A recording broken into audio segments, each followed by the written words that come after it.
Brad from Peak Fitness with another trainer tip of the day. Today we're going to be talking about mobility, specifically hip mobility, and we've got Dylan here with us because, well, he's got tight hips and it's affecting his back a little bit. So for the exercise I'm going to show you, you need a bench. We're going to set the bench up so that we can sort of get ourselves into this position. A lot of people have difficulty getting into this position when they are just freestanding. It can be a balance issue.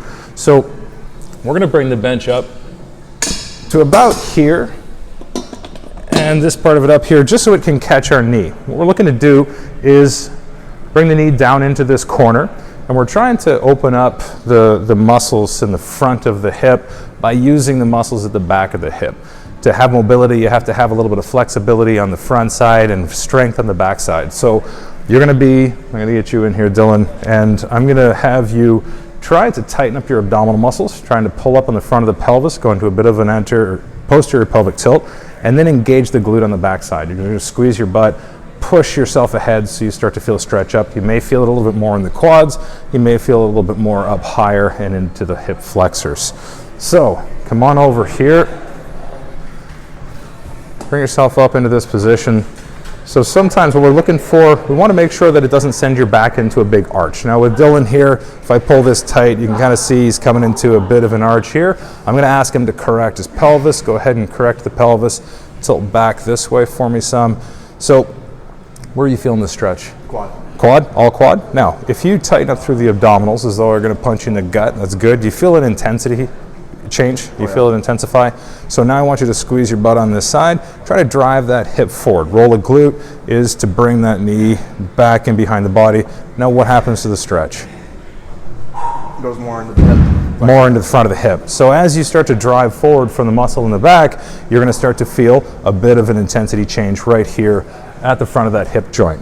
Now if I were to take, and I'm going to pick on you a little bit, if I go like this, what's your instinct? Arch my back. Arch your back, right? Because the muscles that I'm pulling on, as I pull on the quadricep's going to tie up into the hip flexor. The hip flexor wants to pull that pelvis into anterior tilt and arch the back. So the focus has to be making sure that we observe a neutral spine through the whole thing, keep the glutes engaged, be working on getting that tension out of here. Now, Dylan, if you want to, I'm going to get you just to press the top of your foot into the bench, put a little bit of pressure just like you're kicking your foot out. You're going to feel that intensity change a little bit. And then if I get you to relax that, you feel a little bit looser? Yeah. Okay, so now to progress it, I want you to take a step forward with your left foot, just a little bit forward, and that's going to bring back that original intensity. Careful not to rotate. We also don't want to lean away from it. I want you to bring yourself over to here and re-engage through the abdominals, tighten up, squeeze the butt.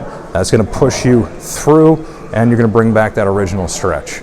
Now you can take this and you can work on it for 90 seconds to minute 30 to 2 minutes, and it will continue to progress. And you work on this on a daily basis. It's the best way to unsit. If you spend all your time in an office, come in before you do your workout, spend a little bit of time opening up your hips. Thanks. As always, stay active.